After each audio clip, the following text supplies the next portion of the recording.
जोहार झारखंड में हूं संतोष गंगवार। बुलेटिन की शुरुआत करेंगे मध्य प्रदेश के खंडवा से आ रही बड़ी खबर के साथ। खंडवा के ओंकारेश्वर में नाव पलट गई है। 10 लोग इसमें सवार थे, सभी का रेस्क्यू किया गया। झारखंड के रांची के रहने वाले थे सभी। 2 लोगों को इलाज के लिए अस्पताल भेजा गया है। ओंकार मठ और नागर घाट के बीच में यह हादसा हुआ है। नाव से परिक्रमा के लिए गए थे। लकड़ी की नाव में नीचे पत्थर आने से संतुलन बिगड़ गया। पानी भरने से डूबने लगी नाव। सभी यात्री लाइफ जैकेट पहने हुए थे, जिसकी वजह से ये बड़ा हादसा होने से टल गया। खंडवा के ओंकारेश्वर में ये नाव पलटी है। तस्वीरें आपकी टेलीविजन स्क्रीन पर है। 10 लोग बताया जा रहा है कि नाव में सवार थे और सभी का रेस्क्यू कर लिया गया है। झारखंड के रांची के ये सभी रहने वाले थे। 2 लोगों को इलाज के लिए अस्पताल भेजा गया। ओंकार मठ और नागर घाट के बीच में यह हादसा हुआ है। नाव से परिक्रमा के लिए निकले थे। लकड़ी की नाव थी, नीचे पत्थर आने से नाव का संतुलन बिगड़ गया। पानी भरने से नाव डूबने लगी। सभी यात्री लाइफ जैकेट पहने हुए थे, इसीलिए कोई बड़ा हादसा नहीं हुआ।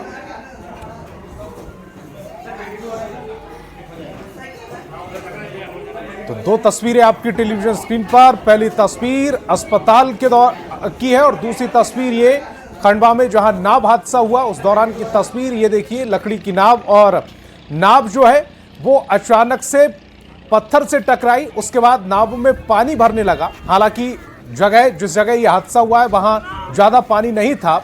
सभी लोगों का रेस्क्यू कर लिया गया।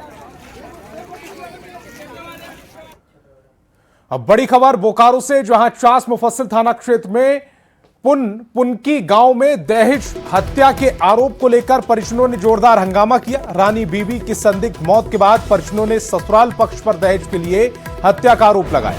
इंसाफ की मांग को लेकर परिजन एसपी ऑफिस पहुंचे और हंगामा किया। उनका आरोप है कि 2 लाख दहेज के बाद 3 लाख की और मांग की जा रही थी। फिलहाल पुलिस ने पति को गिरफ्तार कर लिया है। आगे की जांच जारी है।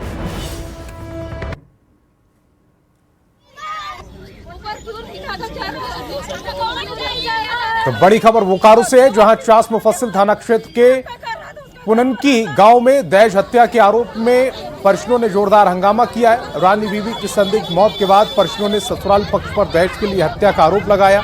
इंसाफ की मांग को लेकर परिजन एसपी ऑफिस पहुंचे और हंगामा किया। उनका आरोप है कि 2 लाख दहेज के बाद 3 लाख की और मांग की जा रही। फिलहाल पुलिस पति को गिरफ्तार कर लिया है और आगे की जांच की जा रही है। बेटी को दहेज के लिए 2 लाख रुपए दे चुके हैं और भी मांग रहा था उन लोग। अगला साल फरवरी में 16 फरवरी का विदाई था, 14 फरवरी का लगन था, 15 फरवरी को मरवा था और 16 फरवरी का विदाई था। उतना हाँ दहेज के लिए तो गरीब आदमी कहाँ से इतना जल्दी जुगाड़ करेंगे। दे चुके हैं और कितना देने सकेंगे, जल्दी से टॉर्चर कर रहे थे। बेटी को मार दिया गया सर। हमारा बेटी जो मांग रही थी उसका देने के लिए सब हम तैयार थे सर।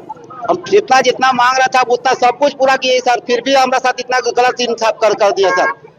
जो भी कुछ होता तो सर हमको बोलता ना सर। हमका कुछ जानकारी भी नहीं दिया सर।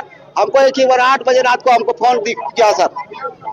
अब हमको इंसाफ चाहिए सर। हमको कुछ नहीं, हमारा बेटी तो और आपस उसका घर वालों ने मिलकर मारा सर। के जो पिता थे वो आवेदन दिए, उसके आधार पे हम लोग प्राथमिकी दहेज हत्या का प्राथमिकी दर्ज किए और प्राथमिकी दर्ज करने के उपरांत जो है कि मृतका के जो पति हैं उनको हम लोग विधिवत गिरफ्तार करके न्यायिक हिरासत में भेज दिए हैं। कानून अनुसंधान अंतर्गत है। साक्ष्य जैसे जैसे मिलेगा हम लोग उस अनुसार हम लोग अपना अग्रतर कार्रवाई करेंगे।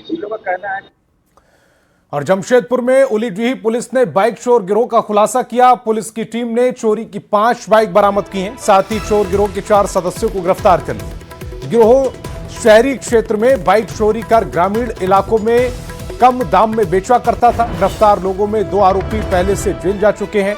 पुलिस के मुताबिक गिरोह में 8 से 10 सदस्य हैं, जो जमशेदपुर के इलाके से बाइक चोरी कर इचवागढ़, पटमदा, बोड़ाम, मुसाबनी और दूसरे इलाकों में गिरोह के सदस्यों को सौंपते थे, जिसे दूर दराज के इलाकों में बेच दिया जाता था। सभी आरोपियों को गिरफ्तार कर न्यायिक हिरासत में जेल भेज दिया गया।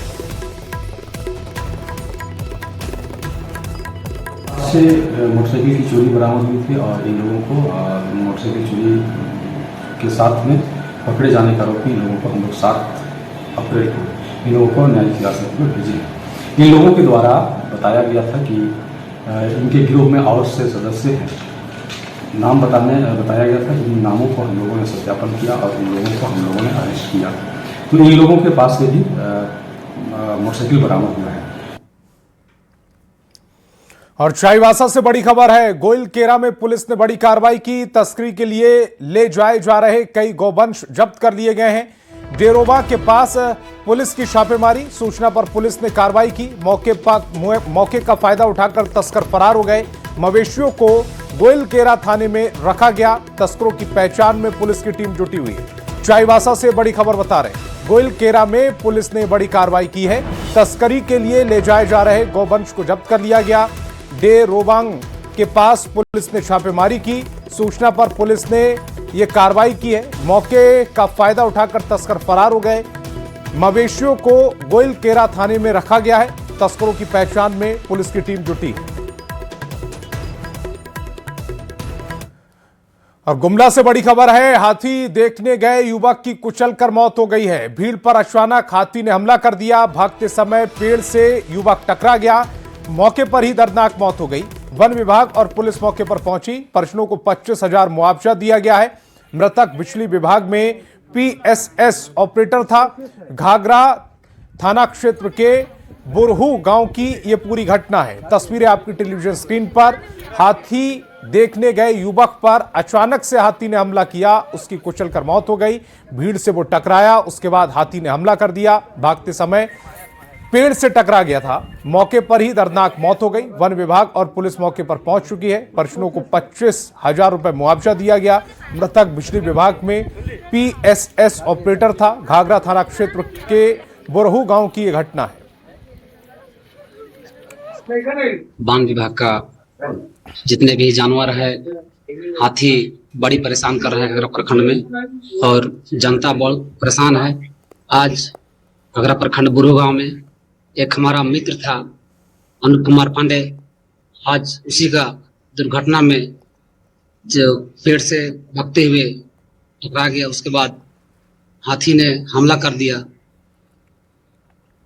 और जमशेदपुर में स्वर्णरेखा और खरकाई नदी में अवैध बालू खनन का मामला लगातार बढ़ता जा रहा है। दिन के उजाले में ट्रैक्टर और ट्रकों में खुलेआम बालू की ढुलाई हो रही है, जबकि प्रशासन पर निष्क्रियता का आरोप लग रहा है। एमजीएम थाना क्षेत्र के कुस्तुलिया नदी में बड़े पैमाने पर अवैध खनन जारी है। ग्रामीणों का कहना है कि इससे नदी का स्वरूप बिगड़ रहा है और पर्यावरण को नुकसान हो रहा है। उन्होंने मामले की जांच कर दोषियों पर सख्त कार्रवाई की मांग की है।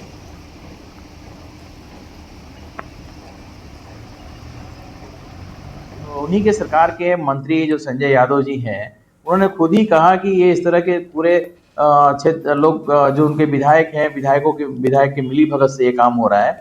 तो कहीं ना कहीं आप देख सकते हैं कि कोई ना कोई प्रभावी व्यक्ति इसमें है, जिसके वजह से ये सब इतना अवैध जो कारोबार है चल रहा है। और निश्चित रूप से अगर एमजीएम थाना क्षेत्र में, ग्रामीण क्षेत्र में इस तरह की बालू की उठाव हो रही है तो वहाँ की थाना भी इसमें लिप्त है और इसकी जाँच होनी चाहिए। अन्यथा हम लोग भारतीय जनता पार्टी इसके खिलाफ आंदोलन करने की तैयारी कर रही है। बीजेपी का तो काम है, अपने करता है, दूसरे को बोलता है। आप शहर में देखिए, डीबीए स्कूल है सलेग रोड में, किनका डंपिंग हो रहा बालू का। विधायिका हमारी है बहू, उनके क्वार्टर के 10 कदम के दूरी पर डंपिंग हो रहा बालू। किनके सह पे हो रहा? ये लोग करते अपने हैं और बेचते हैं शहर में और लगाते हैं आरोप झारखंड मुक्ति मोर्चा का। शहर में बालू कौन बेच रहा? जमशेदपुर के स्वर्णरेखा और खरकाई नदी में इन दिनों बालू माफियाओं का आतंक साफ तौर पर देखने को मिल रहा है। रात तो रात, दिन में भी अब उजाले में नदी के बीचों बीच जाकर हजारों की संख्या में ट्रैक्टर और ट्रक से बालू का उठाव हो रहा है। और बिहार की राजनीति से जुड़ी एक बड़ी खबर आ रही है। सम्राट चौधरी दिल्ली एयरपोर्ट के लिए निकल गए हैं। बिहार भवन से वो निकले हैं। 4:45 पर फ्लाइट से पटना जाएंगे। विजय सिन्हा 6 बजे रवाना होंगे। Bihar BJP shorter core group की बैठक रद्द हुई है। दोनों डिप्टी सीएम दिल्ली में मौजूद थे। ये बड़ी खबर। और अमितेश हमारे संवाददाता ज्यादा जानकारी के साथ फोन लाइन पर जुड़ रहे हैं। अमितेश, महत्वपूर्ण बैठक जो अब रद्द कर दी गई है, ऐसी खबर मिल रही है। जी हाँ, बिल्कुल। आज शाम 6 बजे बिहार बीजेपी के प्रभारी विनोद तावड़े के आवास पर बिहार बीजेपी कोर ग्रुप की बैठक थी और शॉर्टर कोर ग्रुप की बैठक थी, जिसमें प्रमुख चेहरे भी इसमें शामिल होते हैं। बिहार बीजेपी के प्रदेश अध्यक्ष इस बैठक में शामिल होते हैं। इसके अलावा दोनों डिप्टी सीएम विजय सिन्हा और सम्राट चौधरी, इसके अलावा पूर्व केंद्रीय मंत्री राधा मोहन सिंह, जो कि पूर्वी चंपारण से सांसद है बीजेपी के, वरिष्ठ नेता है पार्टी के। राधा मोहन सिंह को इस बैठक में शामिल होना था। राधा मोहन सिंह दिल्ली में मौजूद हैं, दिल्ली पहुंच गए थे। गिरिराज सिंह, जो कि केंद्रीय मंत्री हैं, वो पटना से दिल्ली के लिए रवाना हो चुके हैं, अभी फ्लाइट में हैं। तो गिरिराज सिंह भी दिल्ली पहुंच रहे थे। तो लगातार तमाम नेता जो इस मेंबर हैं इस शॉर्टर कोर ग्रुप के, संजय जायसवाल दिल्ली में थे, तो सभी नेता पहुंच गए थे, लेकिन ये बैठक रद्द कर दी गई है। पहले 4:45 पर, यानी अब से थोड़ी देर बाद सम्राट चौधरी की जो फ्लाइट यहाँ से टेक ऑफ होने वाली है, पटना के लिए सम्राट चौधरी रवाना हो रहे हैं। शाम 6 बजे विजय सिन्हा, जो कि दूसरे डिप्टी सीएम है, 6 बजे के आसपास विजय सिन्हा दिल्ली से पटना के लिए रवाना हो रहे हैं। तो निश्चित रूप से ये बैठक जो होनी थी, काफी इसका इंतजार था। नीतीश कुमार का शपथ ग्रहण हुआ, उसके बाद ये तय शेड्यूल था जिसके मुताबिक शाम 6 बजे विनोद तावड़े के आवास पर बैठक होनी थी, लेकिन इस बैठक को रद्द कर दिया गया है। अब ये बैठक नहीं होगी। सभी जो नेता बिहार बीजेपी के हैं दिल्ली पहुंचे हुए थे, वो दिल्ली से पटना के लिए अब जाने की तैयारी कर रहे हैं। अमितेश, ये बैठक रद्द क्यों हुई है और रद्द होने के मायने क्या हैं? दोनों डिप्टी सीएम अलग अलग समय पर पटना के लिए रवाना हो रहे हैं, उसके पीछे की वजह क्या है? और गिरिराज सिंह का दिल्ली के लिए रवाना होना, ये सब थोड़ा सा समझाइए दर्शकों को। देखिए, जहां तक गिरिराज सिंह का सवाल है, गिरिराज सिंह केंद्रीय मंत्री हैं, किसी विशेष काम से अपने पहले के तय शेड्यूल के मुताबिक पटना गए हुए थे और उनको शाम 6 बजे बैठक अटेंड करने के लिए ही पटना से दिल्ली आना था। तो गिरिराज सिंह दिल्ली लैंड करने वाले हैं, थोड़ी देर में फ्लाइट में है, तो उस हिसाब से गिरिराज सिंह को दिल्ली आना था।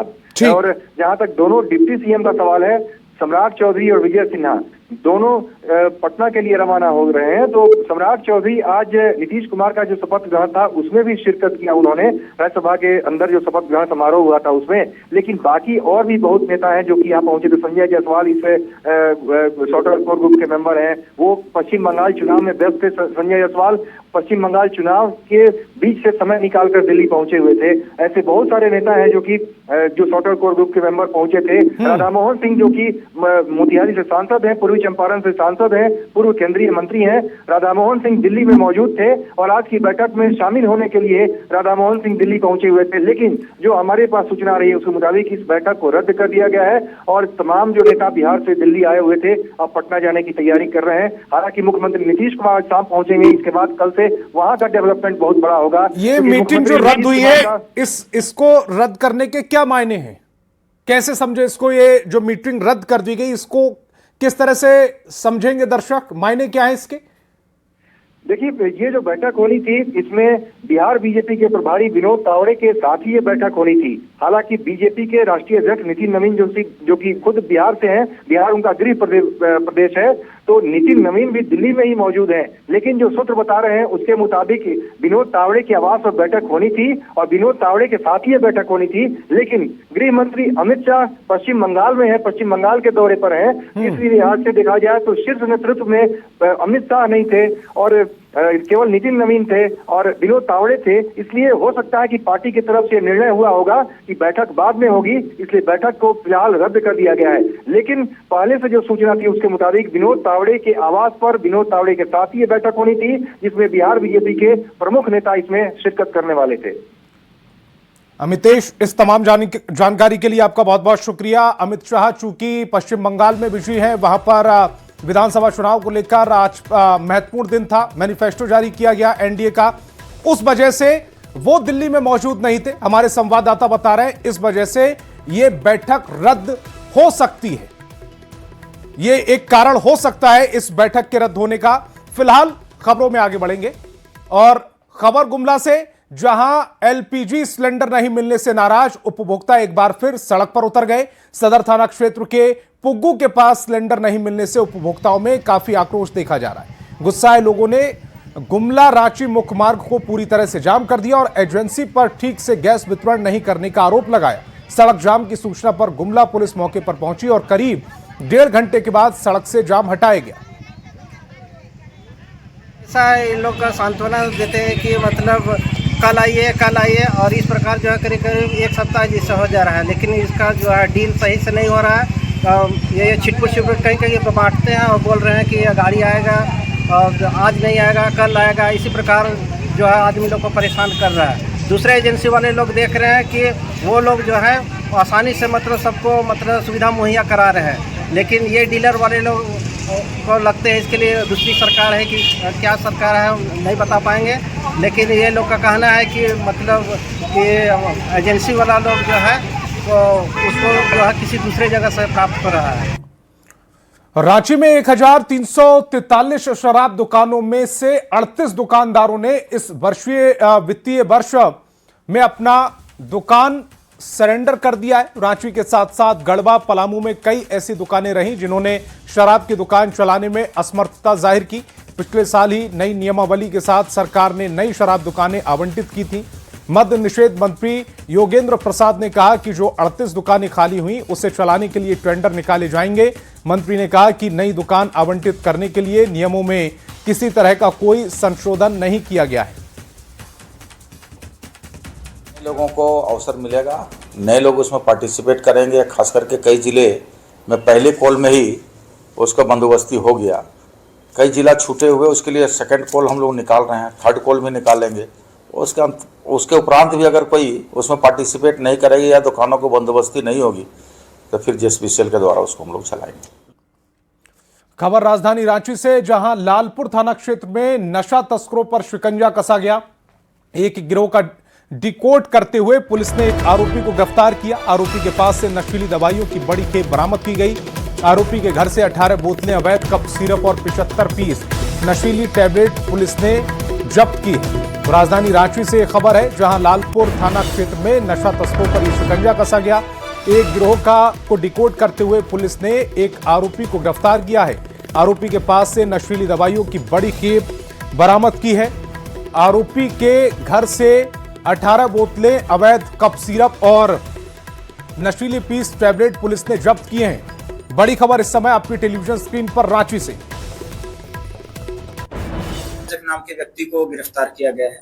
उनके पास से ऑनरेक्स कफ सिरप जो codeine based restricted cough syrup है, उसकी 18 बॉटल्स मिली है जो फुल और एक बोतल पार्शियल मिली है। टोटल 19 बॉटल्स जो है वो उनके पास से रिकवर की गई हैं।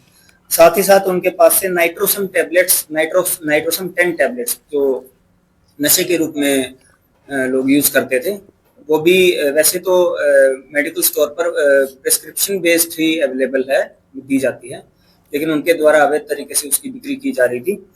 तो 75 पीस उस नाइट्रोसम 10 टैबलेट्स के पुलिस के द्वारा रिकवर किए गए हैं।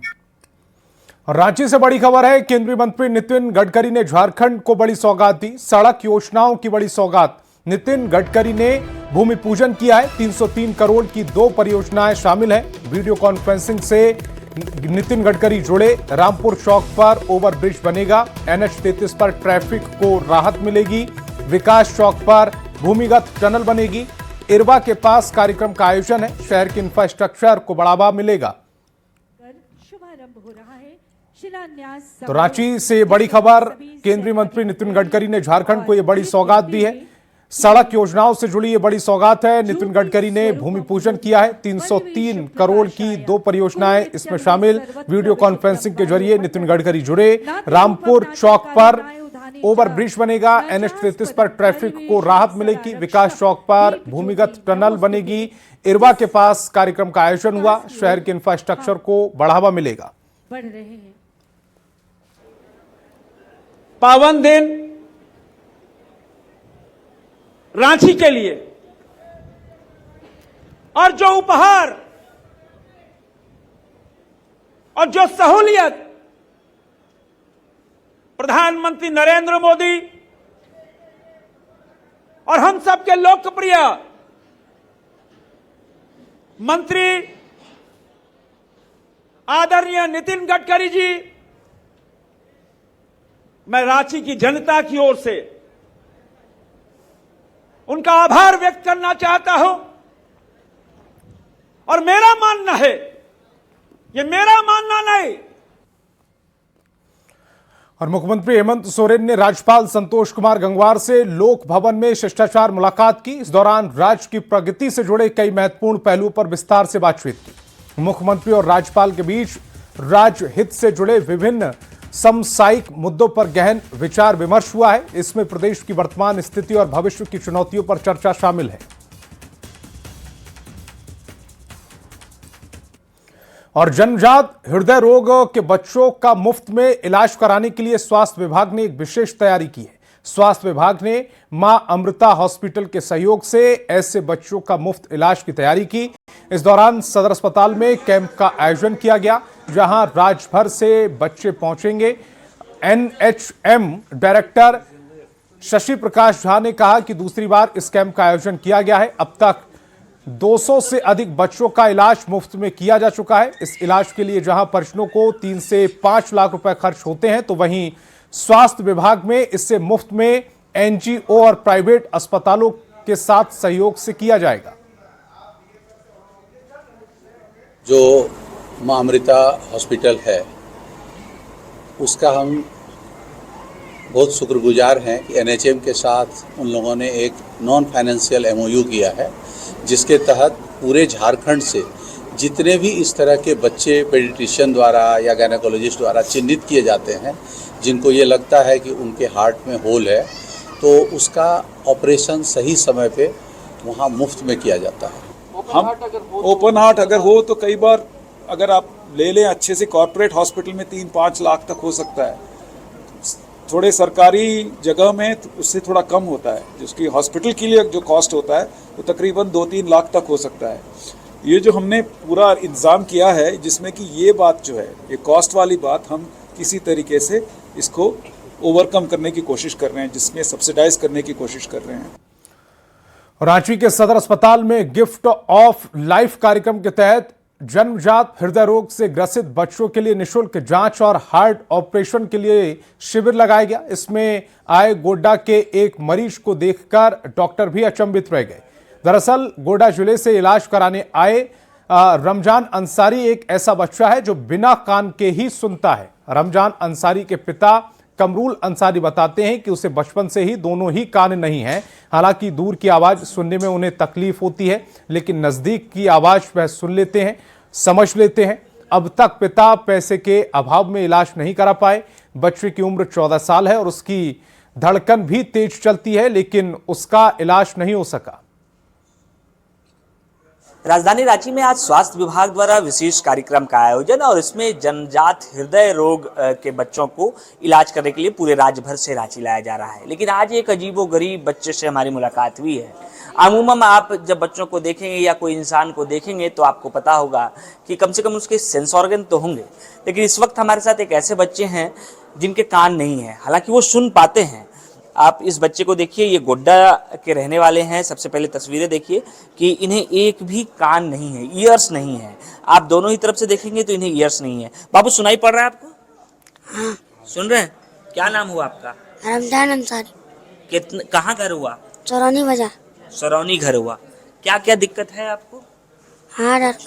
हार्ट की तकलीफ ये बताते हैं। इनके परिजनों ने बताया है कि गोड्डा में इलाज कराया गया, डॉक्टर ने रेफर कर दिया, क्योंकि जब आप इनके धड़कन पर हाथ डालेंगे तो ये बहुत तेजी से धड़कता है। दीदी, कब से बच्चे की स्थिति है?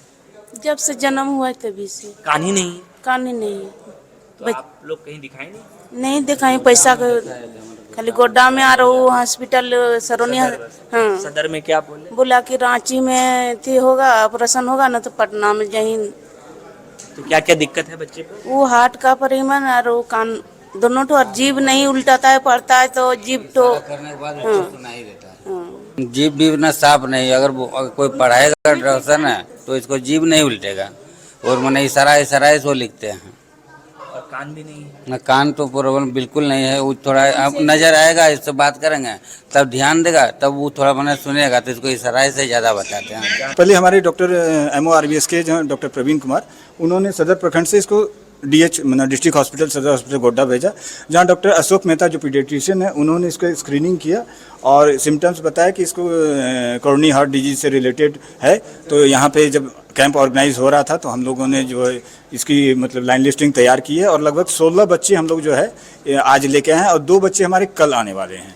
बिल्कुल अलग अलग जिले से जो बच्चे हैं इलाज कराने के लिए आज राजधानी रांची पहुंचे हैं, लेकिन ये एक एबनॉर्मल बच्चा है जिसके पिताजी माताजी बताते हैं कि कान तो बचपन से ही नहीं है, धड़कन की बीमारी इतनी है कि वो इतनी तेज़ी से धड़कता है कि अगर दौड़ने लग जाए तो शायद धड़कन आपको सामने से दिखने भी लग जाए। इसके साथ साथ इनके जो जीभ हैं वो भी नहीं पलटते हैं। 14 बरस हो गए हैं, इलाज के अभाव में अब तक बेहतर इलाज नहीं मिल पाया है। गौरव झा, न्यूज़ 18 रांची।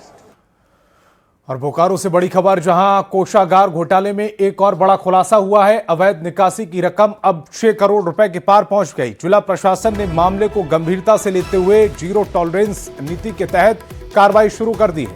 उपायुक्त के मुताबिक 2016 में चल रही जांच में कई नाम सामने आए हैं और राशि लगातार बढ़ने के संकेत मिल रहे हैं। फिलहाल 4 सदस्यीय टीम जांच में जुटी है और दोषियों पर सख्त कार्रवाई की बात कही जा रही है। तो इस बुलेटिन में फिलहाल इतना ही। आप देखते रहिए न्यूज़ 18 बिहार झारखंड।